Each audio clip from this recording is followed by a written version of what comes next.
मेघमाଳରେ शीघ्र आसुथिबा आम्भମାନଙ୍କ प्रभु यीशु ख्रीष्टଙ୍କର ଅତି ପବିତ୍ର ଓ ବହୁମୂଲ୍ୟ ନାମରେ ଆପଣ ସମସ୍ତଙ୍କୁ ଆଉ ଏକ ନୂତନ ପ୍ରସଙ୍ଗରେ ପୁନର୍ବାର ମୁଁ ସ୍ୱାଗତ କରେ। ପ୍ରଭୁଙ୍କର ମହାନାମର ଗୌରବ ହେଉ, ପରମେଶ୍ୱରଙ୍କ ଅନୁଗ୍ରହରୁ ତାହାଙ୍କର ଜୀବନ୍ତ ବାକ୍ୟକୁ ନେଇ ଆପଣମାନଙ୍କ ନିକଟରେ ଆସିବା ପାଇଁ ୟୁଟ୍ୟୁବ ମାଧ୍ୟମରେ ପୁଣି ଥରେ ଆପଣମାନଙ୍କ ସହିତ କଥାବାର୍ତ୍ତା ହେବା ପାଇଁ ସ୍ୱର୍ଗର ପରମେଶ୍ୱର ଏହି ସୁନ୍ଦର ସୁଯୋଗ ମୋ ଜୀବନରେ ଯୋଗ କଲେ। ସେଥିପାଇଁ ମୁଁ ପ୍ରଭୁଙ୍କର ଗୌରବ କରେ। ପ୍ରିୟ ପ୍ରଭୁଙ୍କ ଲୋକମାନେ, ଆଜି ଆମେ ପ୍ରଭୁଙ୍କ ବାକ୍ୟରୁ ଆଉ ଏକ ପ୍ରସଙ୍ଗରେ ଅଳ୍ପ ସମୟ କଥାବାର୍ତ୍ତା ହେବା।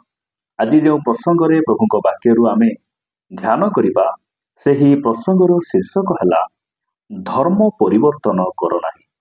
ଆଜିର ପ୍ରସଙ୍ଗ ହେଲା ଧର୍ମ ପରିବର୍ତ୍ତନ କର ନାହିଁ। ଏହି ପ୍ରସଙ୍ଗରେ ପ୍ରଭୁଙ୍କ ବାକ୍ୟରୁ ଆମେ ଅଳ୍ପ ସମୟ ଧରି କଥାବାର୍ତ୍ତା ହେବା। ପ୍ରିୟମାନେ, ଆମେ ଯେଉଁ ଦେଶରେ ବସବାସ କରୁଛୁ, ଏହି ଦେଶ ଧର୍ମ ନିରପେକ୍ଷ ଦେଶ ଅଟେ। ଏହି ଦେଶର ସମ୍ବିଧାନର ନିୟମ ଅନୁସାରେ ଭାରତର ପ୍ରତ୍ୟେକ ବ୍ୟକ୍ତି ସେମାନେ ନିଜ ସ୍ୱଇଚ୍ଛାରେ ନିଜର ଧର୍ମକୁ ସେମାନେ ପରିବର୍ତ୍ତନ କରିପାରିବେ। ଆଉ ଏହି ଅଧିକାର ଆମ୍ଭମାନଙ୍କୁ ସମ୍ବିଧାନ ପ୍ରଦାନ କରେ। କିନ୍ତୁ ଏହି ଧର୍ମ ନିରପେକ୍ଷ ଦେଶରେ ଆମେ ଥିବା ସତ୍ତ୍ୱେ ମଧ୍ୟ, ସମ୍ବିଧାନ ଆମକୁ ଅଧିକାର ଦେବା ସତ୍ତ୍ୱେ ମଧ୍ୟ ଆଜି ଖ୍ରୀଷ୍ଟିଆନ ଭାଇ ଭଉଣୀମାନଙ୍କୁ ଅନେକ ନିନ୍ଦା ତାଳନା ଗୁଡ଼ିକ ଦିଆଯାଉଛି। ଧର୍ମାନ୍ତୀକରଣ ନାଁରେ ସେମାନଙ୍କୁ ମିଥ୍ୟା ଆରୋପ ଗୁଡ଼ିକ ଲଗାଇ ସେମାନଙ୍କୁ ଜେଲ ଦଣ୍ଡ ମାରପିଟ କରାଯାଉଛି। ବିଭିନ୍ନ ନିନ୍ଦା ତାଳନା ସେମାନଙ୍କୁ ଦିଆଯାଉଛି। ଭାରତର ସମ୍ବିଧାନ ଆମକୁ ଅଧିକାର ଦିଏ ଯେ ଭାରତର କୌଣସି ବ୍ୟକ୍ତି ସେମାନେ ଚାହିଁଲେ ନିଜର ଧର୍ମକୁ ସେମାନେ ପରିବର୍ତ୍ତନ କରିପାରିବେ। କିନ୍ତୁ ଆଜି ମୁଁ ବାକ୍ୟରୁ ଆପଣମାନଙ୍କୁ କହିବା ପାଇଁ ଚାହେଁ, ଧର୍ମ ପରିବର୍ତ୍ତନ କର ନାହିଁ। ବାଇବଲ ଆମକୁ କୋଉଠି ମଧ୍ୟ କହେ ନାହିଁ ଯେ ଧର୍ମ ପରିବର୍ତ୍ତନ କରିବା ନିମନ୍ତେ। ବାଇବଲରେ 66ଟି ପୁସ୍ତକ ଅଛି, ଆଉ କୋଉଠି ମଧ୍ୟ ଲେଖା ହିଁ ନାହିଁ ଯେ ମନୁଷ୍ୟ ଧର୍ମକୁ ପରିବର୍ତ୍ତନ କରୁ। ଏବଂ ବାଇବଲର ଭକ୍ତ ଲୋକମାନେ, ବାଇବଲର ଭାବବାଦୀ ମାନେ, ଇଭେନ ଭାରତର ସମଗ୍ର ପୃଥିବୀର ପ୍ରଭୁ ଯୀଶୁ ଖ୍ରୀଷ୍ଟଙ୍କର ଶିଷ୍ୟମାନେ ହୁଅନ୍ତୁ କିମ୍ବା ପାଷ୍ଟର ପ୍ରଚାରକ ମାନେ ହୁଅନ୍ତୁ, କେହି ମଧ୍ୟ କେବେ ଧର୍ମ ପରିବର୍ତ୍ତନ କରିବା ନିମନ୍ତେ ପ୍ରଚାର କରିନଥିଲେ। ଆଜି ବାକ୍ୟରୁ ମୁଁ କହିବା ପାଇଁ ଚାହେଁ, ଧର୍ମ ପରିବର୍ତ୍ତନ କର ନାହିଁ। ଆମେ କଣ ପରିବର୍ତ୍ତନ କରିବାର ଅଛି? ଜଣେ ମନୁଷ୍ୟକୁ କଣ ପରିବର୍ତ୍ତନ କରିବାର ଅଛି? କଣ ପରିତ୍ୟାଗ କରିବାର ଅଛି? କୋଉଟାକୁ ଆମେ ଛାଡିବାର ଅଛି? କୋଉଟାକୁ ଧରିବାର ଅଛି? ବାକ୍ୟରୁ କିଛି କଥା କହି ମୁଁ ଆପଣମାନଙ୍କୁ ଉତ୍ସାହିତ କରିବା ପାଇଁ ଚାହେଁ। ଆପଣମାନେ ମୋ ସହିତ ପୁରାତନ ନିୟମ ଜିହିଜିକଲ ଭବିଷ୍ୟତ ବକ୍ତାଙ୍କ ପୁସ୍ତକ 18 ଅଧ୍ୟାୟକୁ ଆସିବେ। ଜିହିଜିକଲ 18 ଅଧ୍ୟାୟ 30 ପଦରେ ଏହି ପ୍ରକାର ଲେଖାଯାଏ, ଏଥିପାଇଁ ହେ ଇସ୍ରାଏଲ ବଂଶ, ଆମ୍ଭେ ତୁମ୍ଭମାନଙ୍କର ପ୍ରତ୍ୟେକକୁ ତାହାର ଆଚାର ବ୍ୟବହାର ଅନୁସାରେ ବିଚାର କରିବା। ଏହା ପ୍ରଭୁ ସଦାପ୍ରଭୁ କହନ୍ତି, ତୁମ୍ଭେମାନେ ଫେର, ଆପଣା ମାନଙ୍କର ସମସ୍ତ ଅପରାଧରୁ ବିମୁଖ ହୁଅ, ତହିଁରେ ଅଧର୍ମ ତୁମ୍ଭମାନଙ୍କର ବିନାଶଜନକ ନହିବ। ପ୍ରଭୁଙ୍କର ମହାପବିତ୍ର ନାମର ଗୌରବ। ପ୍ରିୟମାନେ, ଯେଉଁମାନେ ମୋତେ ଶୁଣୁଛନ୍ତି, ମୁଁ ଆପଣମାନଙ୍କୁ କହିବା ପାଇଁ ଚାହେଁ ଯେ ଧର୍ମ ଠାରୁ ଆମେ ଫେରିବା କଥା ନୁହେଁ, ଧର୍ମକୁ ପରିବର୍ତ୍ତନ କରିବା କଥା ନୁହେଁ। ବାକ୍ୟ କହେ ଆମେ ଆମର ଆଚାର ବ୍ୟବହାରକୁ ଆମେ ଠିକ କରିବା। ଆମେ ଆମର ଅଧର୍ମ ଠାରୁ ଆମେ ଫେରି ଆସିବା। ଅଧର୍ମ, ଲୋକ ପ୍ରତି ଗଣ୍ଡଗୋଳ, ଅଧର୍ମ ଅନ୍ୟର ସ୍ତ୍ରୀ ପ୍ରତି କୁଦୃଷ୍ଟି, ଅନ୍ୟର ଧନକୁ ଲୁଟି ନେବା, ଅନ୍ୟର ଜମିକୁ ଅଧିକାର କରିବା, ଅନ୍ୟକୁ ବେକାରେ ଗଣ୍ଡଗୋଳ କରିବା, ଅଶାନ୍ତି କରିବା, এই ସବୁ ଅଧର୍ମ ଅଟେ। ଆଉ ଏହି ଅଧର୍ମରୁ ଆମେ ଫେରିବା, এই ଅଧର୍ମକୁ ଛାଡିବା, ଅଧର୍ମକୁ ପରିବର୍ତ୍ତନ କରିବା। ବାଇବଲ ଏହା ଆମମାନଙ୍କୁ ଶିଖାଏ। ବାଇବଲର ପରମେଶ୍ୱର ଏହି ପରାମର୍ଶ ଆମ୍ଭମାନଙ୍କୁ ଦିଅନ୍ତି। ମୁଁ ପ୍ରଭୁଙ୍କୁ ଧନ୍ୟବାଦ ଦିଏ। ଆମେ ଏହି ପ୍ରକାର ଜଣେ ପରମେଶ୍ୱରଙ୍କର ସେବା କରୁଛୁ। ସେ ଆମକୁ ବାରମ୍ବାର ଚେତାଉଛନ୍ତି, ବାରମ୍ବାର ସେ ଆମକୁ ଚେତାବନୀ ଦେଉଛନ୍ତି, ଆମକୁ ସେ ଉତ୍ସାହିତ କରୁଛନ୍ତି ଆମେ ଅଧର୍ମ ଠାରୁ ଫେରି ଆସିବା। ଆଉ ଧର୍ମ ସ୍ୱରୂପ ଯେଉଁ ପରମେଶ୍ୱର, ଯେ ପବିତ୍ର ବ୍ୟକ୍ତି, आमे ताहांको परि हेबा परमेश्वर बारंबार से आमको आह्वान करुछन्। मनुष्य निमंते धर्म परिवर्तन करने आवश्यक नहीं।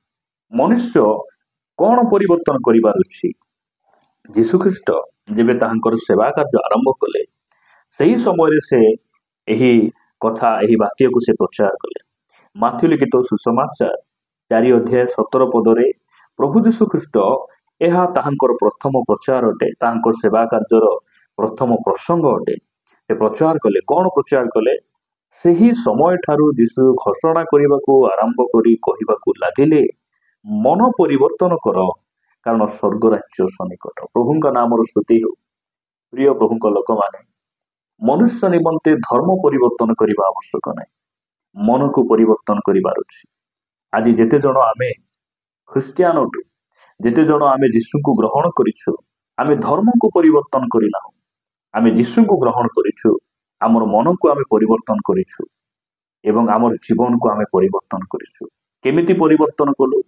निज बुद्धि, निज बल, निजर धर्म, निजर दान, निजर समर्पण नुहे, परमेश्वर अनुग्रह आज आमर को बदलाई, आम जीवन को परिवर्तन करिछि। आमे मन परिवर्तन करी आमे धर्म जीवन यापन करि पारुछु। जे समय रे आमे जीशु को जानि नथिलु, आमे अधर्म रे थिलु, पाप रे थिलु, अंधकार रे थिलु, आज आमे प्रभु को पाइछु। आमर मन परिवर्तन हेछि। जो माने मते सुनुछंती, आज भी जदि आपण जुआ खेलुछंती, निजर स्त्री को मारुछंती, लोकर संपत्ति को आपण लुटी आणुछंती, मद पिउछंती, मिछ कहउछंती, मर्डर करुछंती, यह अधर्म अटे। प्रभु कहउछंती आपण सेही अधर्म रु फेरी आसंतु, मन परिवर्तन करंतु, ताहेले आपण विनाश हेबे नै।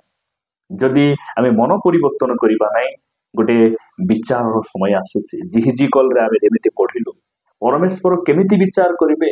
मनुष्यर आचार व्यवहार अनुसार से विचार करिवे।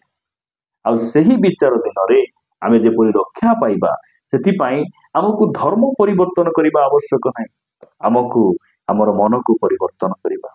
प्रभु यीशु ख्रीष्ट कहिले मन परिवर्तन कर, कारण स्वर्ग राज्य सन्निकट। प्रभु यीशु ख्रीष्ट एथि पई आसिले, स्वर्गर पथ ही आसिले, स्वर्गर पथ देखाइबा पई, स्वर्गर राज्य को आमको देवा पई से आसिले। आ कहिले तुमे मन परिवर्तन कर। धर्म परिवर्तन करिबा पई प्रभु यीशु ख्रीष्ट केबे कहि नथिले।